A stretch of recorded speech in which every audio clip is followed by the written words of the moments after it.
So hi everyone, my name is Scot, Dantzer. I am John's oldest living friend. I'm going to say dead or living, as he is mine. We grew up, and Susan will tell you, very close to one another, literally a stone's throw. And as my memory serves me, we met probably in about 1972. Consider this, 1972. And so there's a whole history, a long history of things I can discuss, but I think what I want to, well, first of all, my wife Jill over there met him probably when they were about 16. And so she has a similar background and story. But some things that I know that he didn't really talk about much, and it's something that I know is very important in his life, but it's as important in my life and perhaps even more because it was, I didn't go on and keep achieving these things like getting network television shows and like that. But I and John formed the Cyclone Rangers together in probably about 1985. Yeah, very exciting stuff. And to shortcut what I'm trying to tell you, everybody in this room knows him, and I can tell you that everybody in this patio here would agree with me that he could be a roaring pain in the ass. And it's that roaring pain in the ass quality that got him to where he finally ended up. But more importantly, in my case, he actually got a garage band from a town nobody ever heard of signed to Capitol Records by being that pain in the ass. And it's no small feat, as you all know. Many of us have been in bands, and this isn't something that somebody just hands you. And he could be the squeakiest wheel in every situation. But so I know he didn't talk about this much because to him it was all ancient history. This isn't something. This is something I did a lifetime ago, 25 years ago. So I just kind of want to bring everybody up to speed. So he got assigned to Capitol Records, and so John. So let me preface this part of my story that John Valania was a rock star, not like we say John. People are rock stars, but literally a rock star, and. And we toured everywhere. Recent count, I figured we were around the country about 6 or 8 times. We've been to Europe twice. I've made some notes here. He wasn't one to brag about this, but he was not above bragging. And I've also found that he had an absolutely terrible memory for all of this stuff that happened. And so some of these things we spoke recently about very major things, and I don't remember anything about this. When did it happen? What?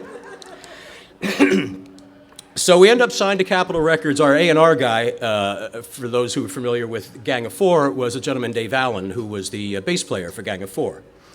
And so here we go flying out to, there was a lot of LA kind of stuff going on, but we recorded our first album in San Francisco, and the producer, they kind of I don't want to say forced on us, but we didn't really have much to say about it. Turns out to be a gentleman named Dave Ogilvy, who, among other things, was the guy behind the sound of Skinny Puppy. He'd done some all kinds of great, industrial records. And not lately, because it's like 10 years ago, but he's also the guy who produced Call Me Maybe, from a giant song that everybody hated. So, we were in with talent from the beginning. So we did the record in we lived in San Francisco for a month. Literally, we've always talked about when you have to go grocery shopping in a town, you're a local. And we were locals in San Francisco for about 6 weeks, and then we hit the road, and we were about 6 months out of the year we were on the road for a good couple of years. Highlights that I've written down is at our Whiskey A Go-Go show, Whiskey A Go-Go, we spent time shuttling between the Pixies and Bobcat Goldthwait, who were all very big fans of the band. And I still get emails from people who were at that show. And I can tell you that there were things, we talked about this later on in life quite a bit. He used to think, how do I put this? He didn't have much of a tuneful voice. But what his voice brought to the Cyclone Rangers is what made the Cyclone Rangers. And he always had kind of some regrets about, I wish I could carry a tune. You guys would have been big. You guys would have been huge. But, without John Valania's voice, we also would have been just another middling guitar rock band. But we were happy. We were lucky enough to be on a major label and sort of be involved in the death throes of guitar rock. We end up, it's time to do the second record. We end up in Memphis, in Ardent Studios in Memphis, because first of all, it became available to us, and he was a gigantic fan of the Replacements, and most specifically, Pleased to Meet Me, which was recorded at that very studio, along with Disco Duck, by the way. Okay, so we hooked up with Ian Capel down there, a British producer, who showed up with a gigantic box of custom microphones and all sorts of weird things, and he was sort of more the talk of the town than we were, that this British guy was bringing all these fabulous microphones into town. So we were talking with him one time at a get-to-know-me dinner, and we said, we were kind of getting a history of what he'd been up to, and he worked at EMI Studios and this and that, and he worked with Jesus and Mary Chain and had all kinds of stores, and he goes, but one of my first real jobs was I recorded Adam and the Ants. And we were like, wow, you recorded Adam? No, not really Adam and the Ants. I just did the drums, as if there's anything else. So we get the Devil May Care done, and we're back on the road and touring, and it became very obvious on that tour that this was ultimately going to go nowhere, if only because I have a very distinct recollection of sitting in a Luby's in West Texas celebrating John's 30th birthday. And we all looked at each other and said, boys, it's never going to be better than this, huh? So we did another record after that, and we did another tour after that. We got Brian Murray in the band and Bob Bannon, who couldn't be here, and he's down in Florida and wish he could be, and sends his love to everybody. So we'll start wrapping this up. Here's a couple things. Finland, I wrote down. Out of nowhere, we get an email in 1993 or 4 when nobody really got email, but we had a Cyclone email account telling us that on Finland's state-run radio station, we were currently the #1 artist, with Pearl Jam being #2, and I believe it was Stone Temple Pilots were #3 that month. We never did get there, yes. Again, these are things that happen that John, he doesn't even remember this stuff, and he wouldn't want to tell. And how does it come up in conversation? Hey, were you ever #1 in Finland? We played on the BBC while touring, 5,000-10,000 seat arenas with Mudhoney in Europe. Our very first show in England was at the Hacienda in Manchester, which was where a lot of things happened. Again, we have the Whiskey A Go-Go, hanging out with Bobcat Goldthwait and the Pixies.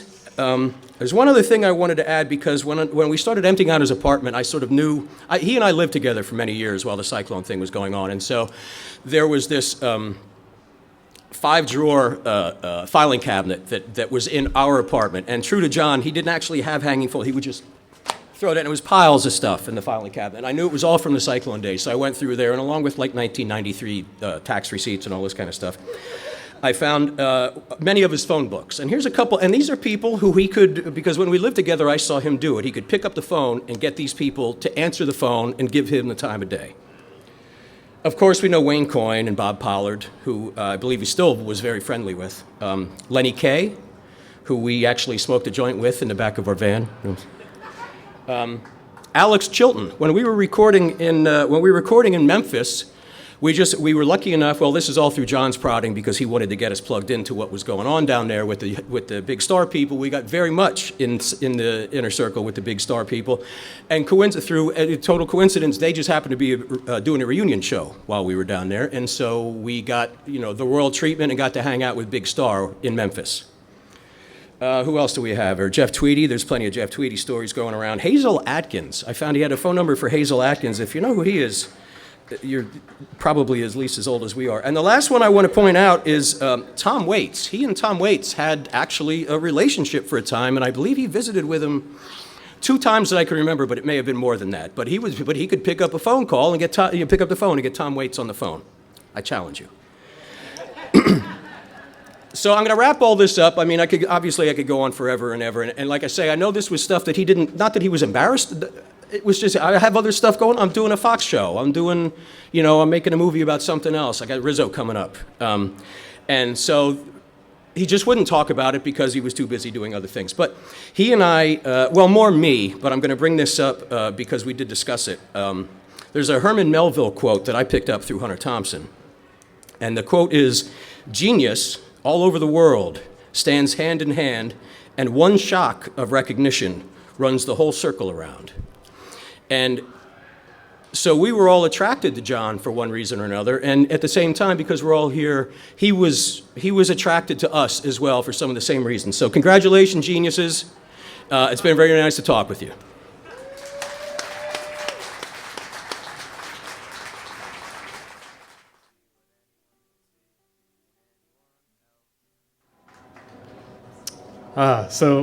For those of you who don't know me, and there's a lot of you that don't know me, I'm John's nephew. You all know him as John or Valania or Jonathan, but to me, he's Uncle John. What I am going to read is my grandmother's eulogy, his mom, in a second, but I'm just going to say a few words about what he meant to me. The people that do know me here, I'm a musician, just like Uncle John was back in the day. I go to school for music. I'm just full-time music. It's just what I do.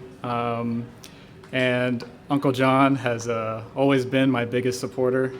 And no one really knew that. I never told anyone about it. I never said, hey, look what Uncle John said to me. He would call me from time to time and send me texts. We would text probably once every 2 weeks. And he would just ask how things are going and ask about my life and what the update is. And I always had something good to tell him, and he was always very proud of me. So that meant a lot. So here is my grandma's eulogy. I'm just going to read it straightforward. I am Barbara Valania. I am 81 years old. I am the mother of Jonathan and Susan. Proud grandmother of Hunter, Jack, and Ella. I'm sorry I could not be here today. I am wheelchair bound and doing well, but I am unable to travel. I have a few thoughts to share about Jonathan. He was always so bright and eager to read and write even as a child. My mother, Josephine Scot, Jonathan's grandmother, recognized his writing ability when Jonathan was only in 5th grade. She encouraged him to read as much as he could.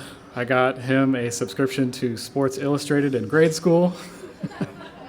He was eager to read and would look up words in the dictionary that he did not understand. He even spent time reading our encyclopedias. He was not your average young boy. Later on, Jonathan became friends with Len Riggy, don't know if I said that right, a journalist for the Morning Call. Jonathan and Len would come to my house once a week for dinner, which was always taco salad. Jonathan was so eager to get into journalism. Len asked Jonathan to do record reviews for the Morning Call newspaper. He paid him $10 for each review. I would hear Jonathan working on these reviews, and although it was only $10, he was thrilled. Len encouraged Jonathan to get a job in Philly, recognizing Jonathan's talent. His first job was writing for the Philadelphia Weekly, which wasn't a paying job. He didn't care that he didn't get paid. He was just so excited to be published. He never turned down any requests to write a story, for it was truly his passion. I remember he wrote an article about the homeless in Philadelphia. He actually went under a bridge where they lived and interviewed them. He wasn't allowed to pay them, so he offered them clothing. He bought them sweatpants and socks in exchange for their story. They were so appreciative for the clothing that they cried when Jonathan gave it to them. I am so grateful that I got to see Jonathan's documentary in the Valley of Sin on television. He had worked on that documentary for 6 years, and he was so proud of his work and never gave up getting it produced. This was one of the many exciting projects that he ever got to do, and to have it shown on Fox Nation was monumental. Over the years, he was sought after to write hundreds of articles. I am so proud of all of his accomplishments. About a year ago, Jonathan told me he was looking forward to growing old with Joanne Laviglio. He loved her so much. I think you all have so many great memories of Jonathan. He touched many lives. He was always very kind and humble to everyone. I miss him terribly, but grateful to have been his mother. His father died when he was 9, so Jonathan became the man of the house at a very early age. He was always devoted to me and his sister. He called me every day. I will miss him dearly. Thank you.